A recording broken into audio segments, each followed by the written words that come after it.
Okay? Palestinian women have been at the center of the Palestinian national movement for so long that in a recent conversation that I had while I was preparing for this presentation, a friend of mine, when I was sharing with her that I was going to give this presentation, she said, that's fantastic, because Palestinian women have always had a place in Palestinian public life. And my response to that was, kind of? Like, it's a nice tagline, it's a nice punchline to say, yes, they've always had this center place in public life. And that's kind of true. But real stories, as I alluded to in my last Hakawati, tend to be much more interesting. So what I wanted to follow here was, how did it come to be that Palestinian women had such a prominent place in public life across the Palestinian political spectrum? Like, you have figures like Layla Khalid who were more secular, more left-leaning, but if any of you are plugged into Palestinian politics and you followed the martyrdom of the hunger-striking prisoner Khadr Adnan, and if you saw his face-veiled wife speak to the media shortly thereafter, I don't have the words to describe how powerful her speech was. It was unbelievable. And so you have, on the conservative and Islamic side of the spectrum, you have Palestinian women playing a very central role.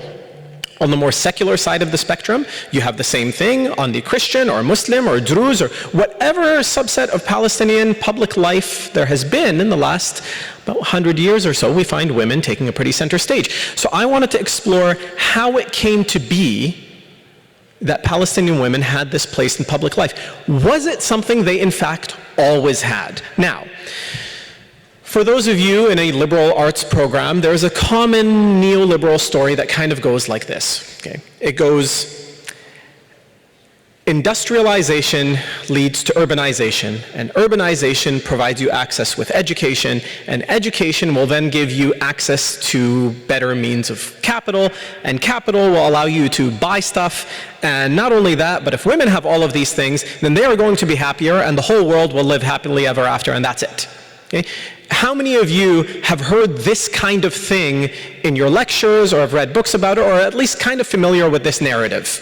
Okay? Yes? Okay. This sounds somewhat familiar. So aside from this being like childishly simple, I've also discovered it falls completely flat on its face when dealing with Palestine. Palestine does not follow this trajectory at all. At all. So for starters, we need to start with the fallahin, we need to start with the peasants, because 90% of pre-colonial Palestine were agrarian peasant farmers. And the first thing that I will share here is that far from being locked out of the workplace, women were expected to work in fallahi communities. In fact, this was a key requirement, you could say, of marriageability. Like when suitor families were interested in a potential daughter-in-law, they weren't evaluating her cheekbones and her jawline and how pointy her nose was or not pointy her nose was. What they were looking for is she strong? Can she lift things? Can she work? So I'll meander a little bit. I wasn't planning on including this, but the moment just seems to call for it and the audience feels right, and so I'll include this anyway. And this will sound familiar to many of you. My grandmother, Allah yarhamha, she got married very young.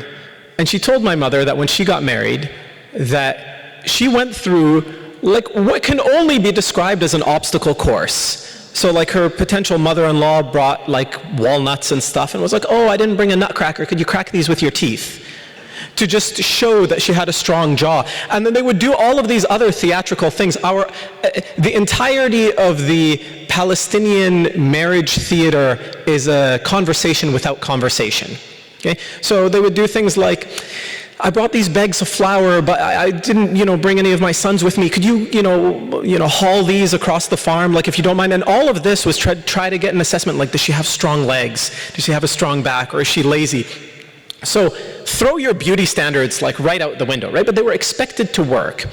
And Palestinians lived on farms, or on villages rather, that were self-sufficient. That means they didn't really need to go into urban centers. They could live in their village without ever going into the nearest urban center, in fact, because they had the plethora of resources and the diversity of foods to sustain them the entire year. And they lived in a hammule. They lived in a family of families. So what that also means is that in the village, gender segregation tended to be much more relaxed than our present projections upon the past would allow us to believe. As Susan read in the opening remarks of this festival, that there is a beautiful scene described by a missionary. I'm not going to read it again here. There's a beautiful scene described by a missionary observer who writes about seeing the men, women, and children work in the fields together. Now, I want to pause to just say one thing. Everything that I'm saying here, try to reserve value judgment as much as possible. I'm not telling you that the way that the peasants lived was better or worse. I'm just trying to describe how it was. Okay, now moving on, another really remarkable thing about village life, and every time I've shared this, I find that it's kind of blown people away.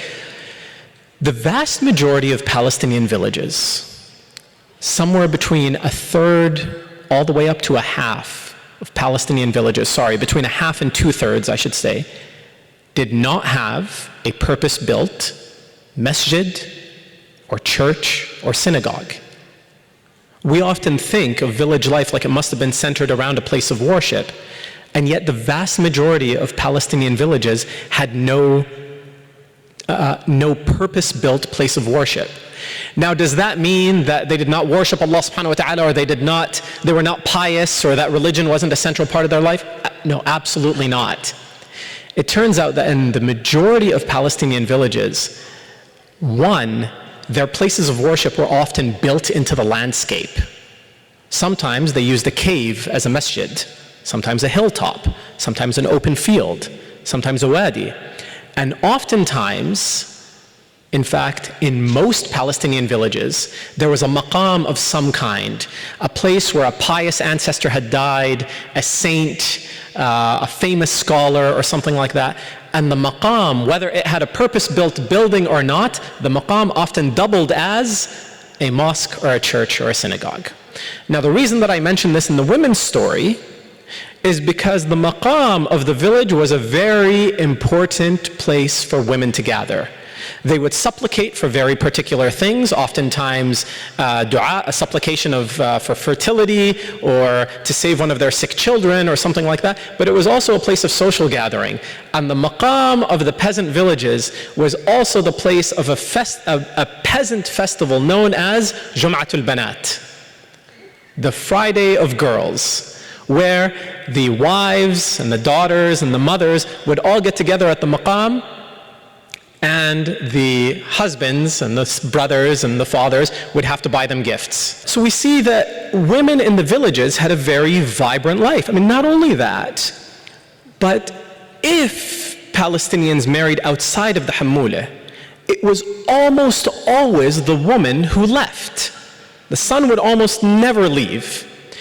But these women who left their villages would maintain their ties with their home village. And so the women who adopted a new village but still maintained ties with their old village would play a kind of ambassadorial role between the two villages. So in conclusion, Palestinian peasant women had a very prominent role in peasant public life. This seems to completely contradict the neoliberal structure that says that you need urbanization to liberate women. As the financial situation of the Palestinian peasant deteriorated, the impetus for peasant flight to the urban centers became much more urgent. But of course, the vast majority of fallahin could not afford to leave their village to go to the city. Only the wealthiest fallahin, that is the sheikh of the village and their children, they were the only ones who could conceivably afford to resettle in urban life. And the best source that we have for what this looked like was a man named Umar Salih al-Barghouti. because the Barghouti family were peasants who became an urban family.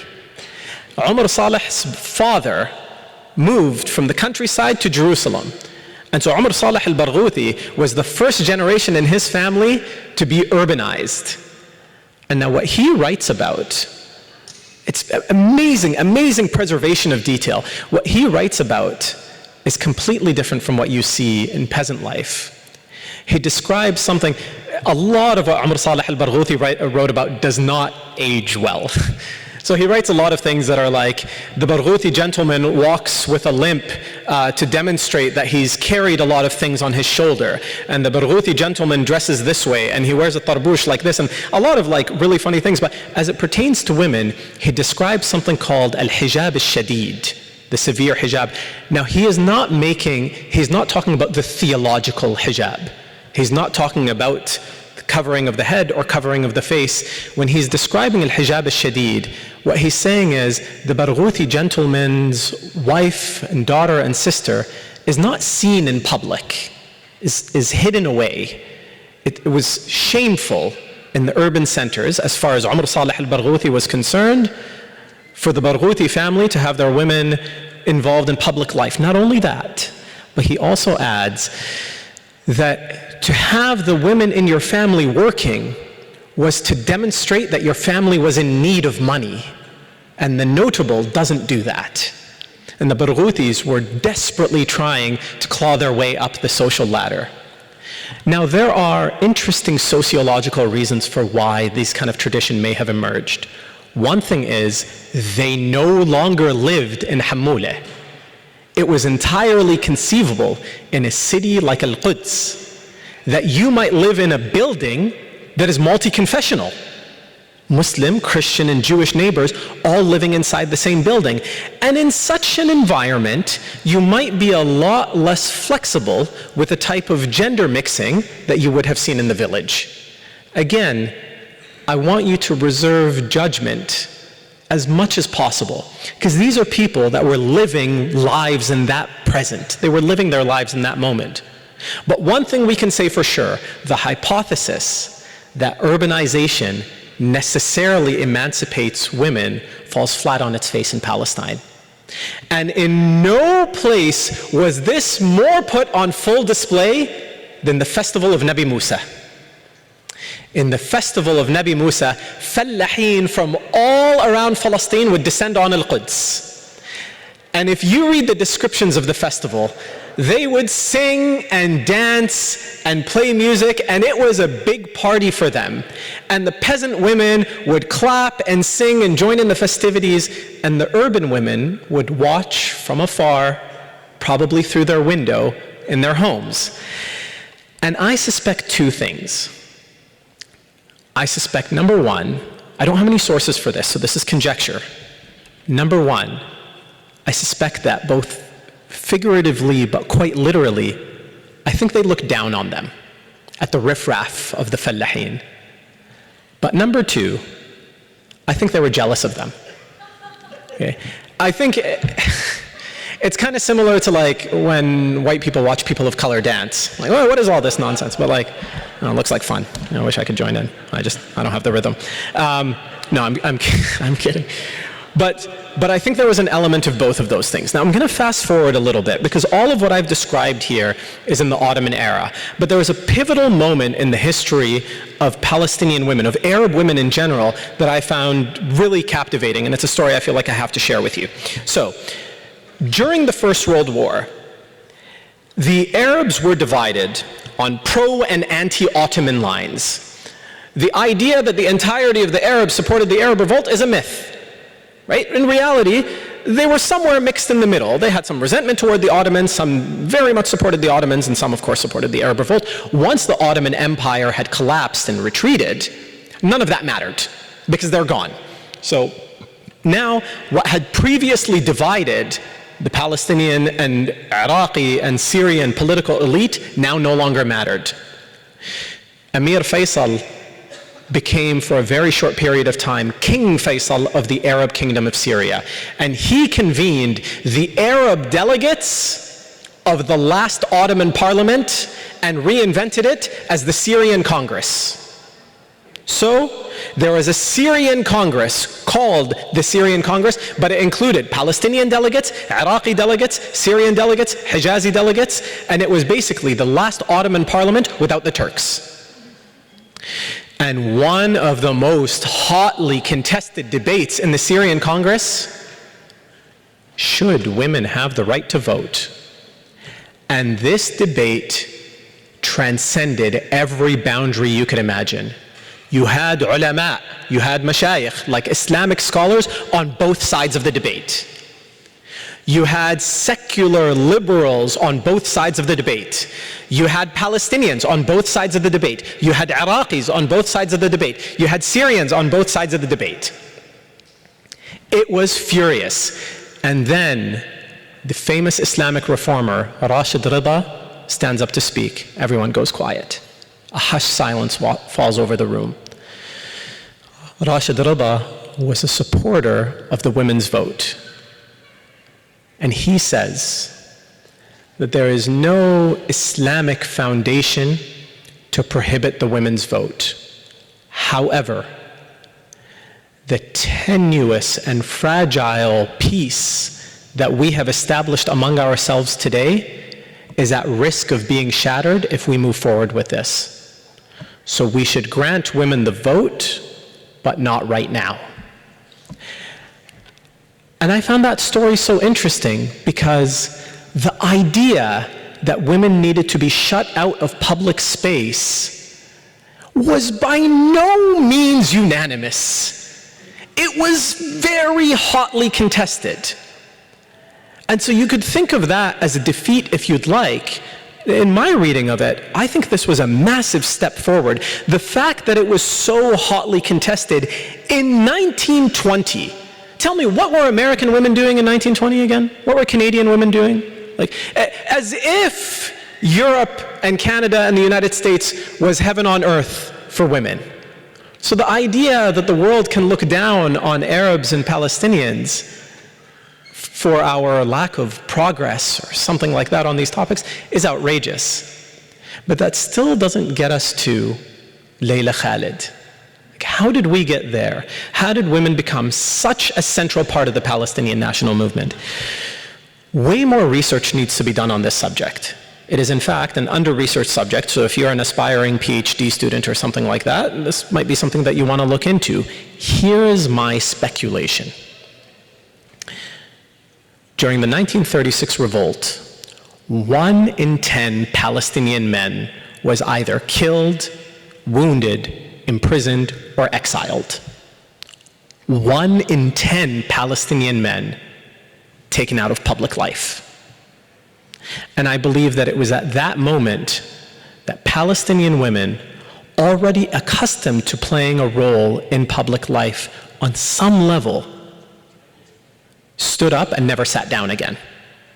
I think it was at that point, with the decimation of every literate and active and experienced man that you can think of being just annihilated during the revolt, that Palestinian women, I don't want to say seized the opportunity because it makes it sound opportunistic. I think they stepped up to the plate. I think they took the responsibility of being leaders in the community, a responsibility that they've never let go of ever since. If there's any point of this whole presentation, do not allow the narratives that apply to Western imperial structures determine how we view our own history. Because our own history has a completely different trajectory, and it has its own beauty, its own shortcomings, its own failures. I hope this has been informative. Thank you so much.